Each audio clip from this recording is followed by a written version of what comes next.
Uh, Thank you very much, all the iOS members, Namrata, and everyone for giving us this course, because this course is very close to our heart, the worst case scenarios.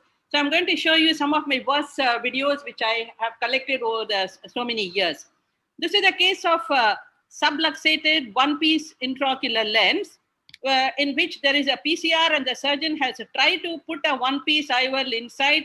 The iris is fully damaged. As you can see me here, I'm planning to do, in this case, nothing but a glued IOL. But if you see me carefully, I'm sitting at 12 o'clock and I'm going to measure my corneal diameter from limbus to limbus. And if the corneal diameter is not suitable for a 13.5 overall diameter of the intraocular lens, which I'm going to glue, I shift to something called vertical glued IOL, in which you can see I'm sitting exactly at 3 o'clock and I have created a flap at 12 o'clock and 6 o'clock instead of creating them at 3 o'clock and 9 o'clock. For, as you can see, we do something called a correct handshake technique, in which we have to externalize the haptic by using two hands, passing the haptic from one hand to another, for which the flaps have to be 180 degrees apart, for which I have actually made two scleral flaps 180 degrees apart.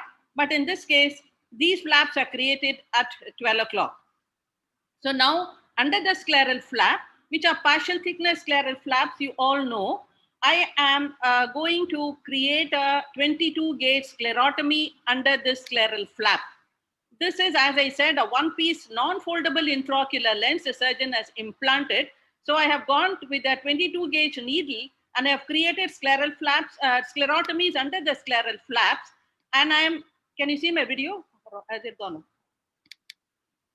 And then I'm using the two glued intraocular lens forceps, and I'm doing a handshake technique, going through the 22 gauge sclerotomy, and I am passing the haptic from one hand to another, and I'm seeing that I'm struggling here because the previous surgeon, what he has done is he has put the intraocular lens in such a way that it is gone and it is stuck to the iris, as you are seeing me struggling here.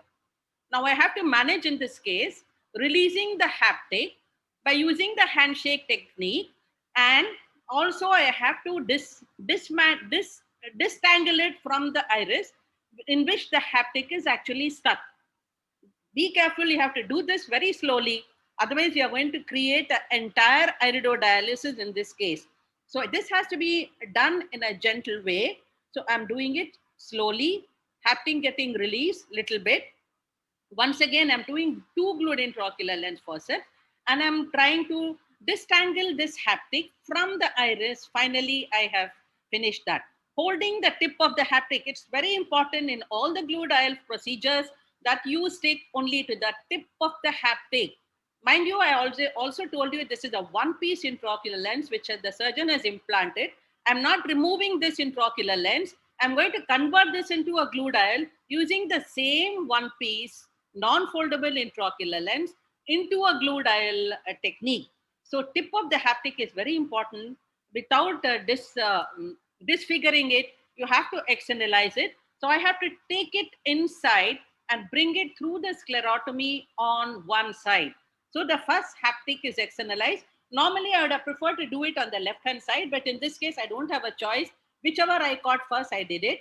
Now, once again, what I did was, through a side port incision, which I created initially, one for the second glued IOL forceps, one for doing a little bit of sclerotomy because there is doing a vitrectomy because there's a bit of vitreous there, which is not only stuck to the haptic, there's also a remnants of the anterior and posterior capsule there, which I do not need in the case of a glued IOL. So a little bit of anterior vitrectomy and going under the sclerotomy to the second glued IOL forceps. Once again, the handshake technique is coming into play till I see the tip of the haptic, and holding on to the tip of the haptic, I'm going to externalize the second haptic. The first haptic is actually there lying on the scleral bed. My assistant either tries to hold me, or if I don't want my assistant to hold it, I can use something called tags of the IV tube. Once finished doing that, you have to create the scleral pockets, which we call it Chariots Tunnel, because a French chariot taught us how to do it, Gabor chariot from Germany. So first haptic was externalized and tucked. The second haptic is tucked into the scleral pockets. But you have to be careful that these scleral pockets are created not too deep, not too superficial. I will tell you later on about this. This iris was very badly damaged. So you all know Dr. Agarwal, I think today whole day he's been teaching you all how to do a single pass fourth row pupilloplasty. This is such an easy technique. Even I can do it. You can make anybody do this technique. In this, nothing but a 26 gauge needle is passed through the periotomy, through the incision, corneal incision on the left-hand side, or a tenoproline suture, then create a knot. Once this knot is created, the needle is passed through the iris on either side. Without the iris pass, you cannot create a knot and cannot create it. You have to pass this pass 4 times into the knot which you have created, and then you have to oppose them very gently. Otherwise, you will tear this iris, which is already in a very badly damaged situation. So once one knot is there, you can see the pupil is now coming to a reasonably good size. And if it is not sufficient, you cannot leave such a big gap between the two iris on either side. So I did a second single pass through fourth row pupilloplasty and moved on to the other side, and I've created another single pass fourth row pupilloplasty, and I'm trying to bring this pupil to normal size. There are 2 peripheral iridectomies which I'm not going to stitch. They are under the scleral flap. They are not going to interfere with you. Triamcinolone is injected to see if there are vitreous in the anterior chamber. We can see the trocar maintainer on the left-hand side, the orange one. Either you can use a trocar AC maintainer behind the limbus, or you can use it in the anterior chamber. Fibrin glue, which is a combination of fibrinogen and thrombin, was put. And this is how the patient looked pre-operatively and post-operatively, with a vision of 6/9, which is actually a boon to the patient. So the patient is very happy with this vision. Having finished that, I'll move on to my next video, so which is going to be once again a disaster. Just give me a minute.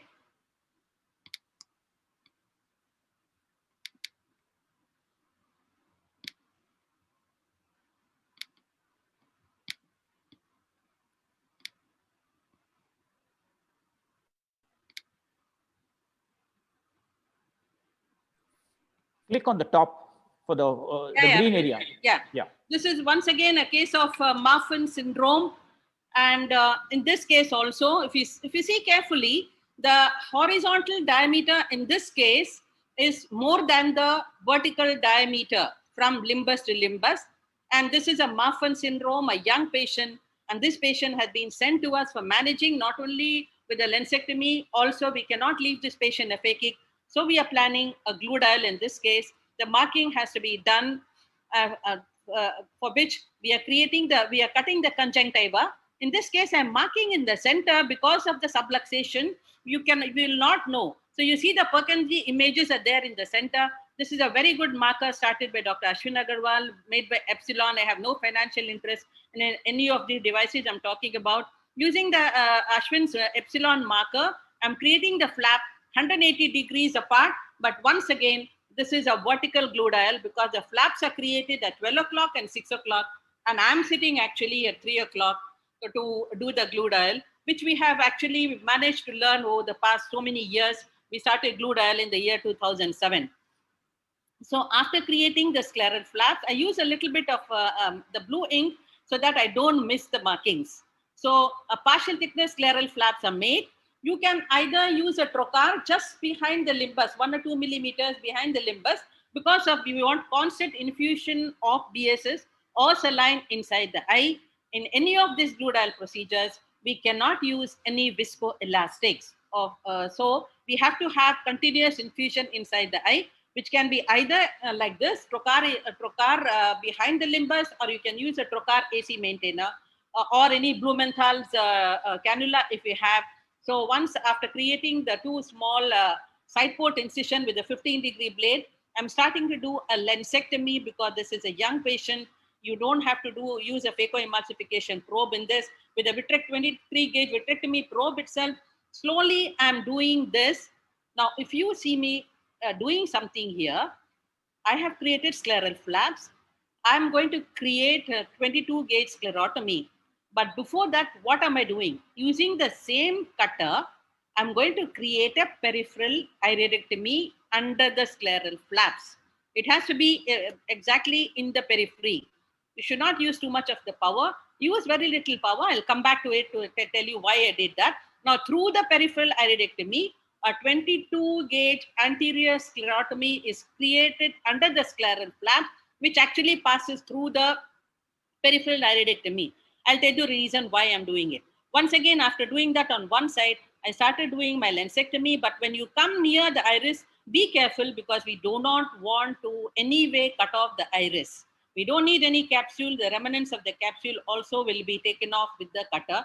This is a 23 gauge cutter.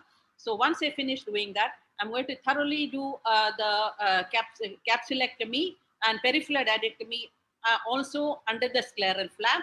If you are not very careful, then you can put a big iridectomy there. We don't want to do that. Just a small peripheral iridectomy. If you are not sure, then you can use your endo eliminator to see exactly what you're doing under the scleral flaps. I have gone 0.5 millimeter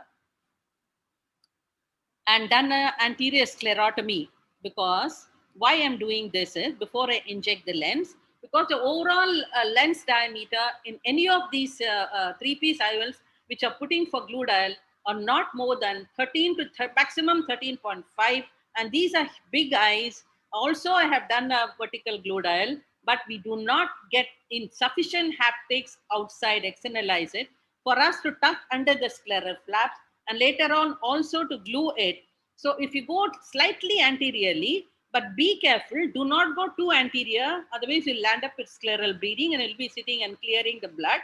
Or you should not go too far. Exactly 1 millimeter is the exact size in a normal glue dial.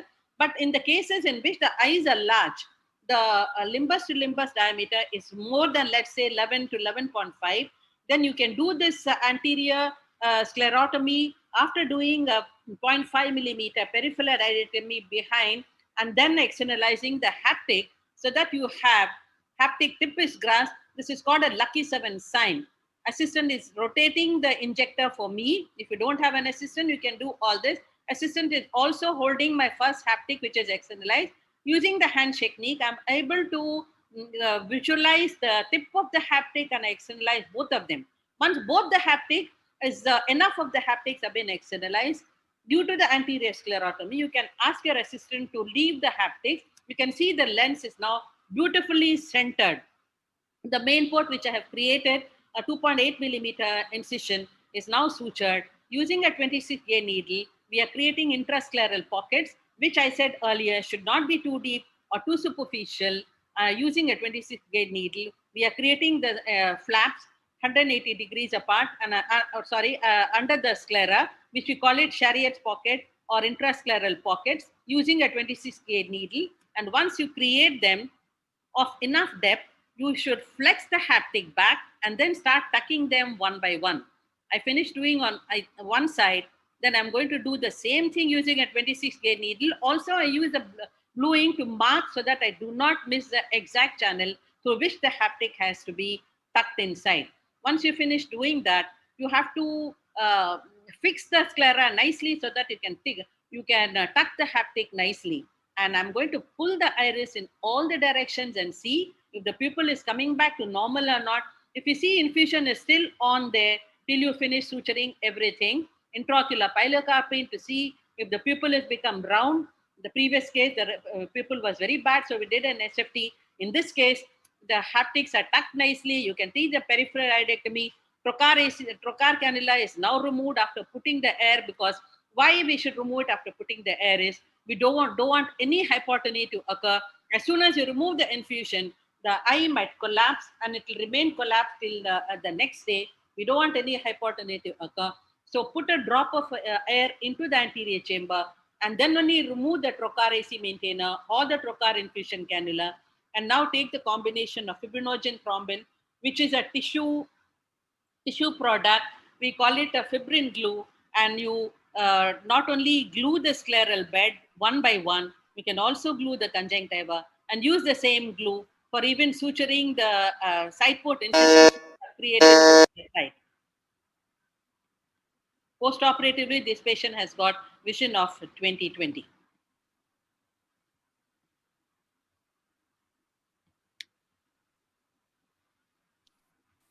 Can I continue with one more video? Yeah, go ahead. Okay, if you see carefully here, what I'm showing you is a white ring. Animation for gluteal. Scleral flaps are created 180 degrees apart. Scleral flaps are lifted up. Infusion cannula either behind the limbus.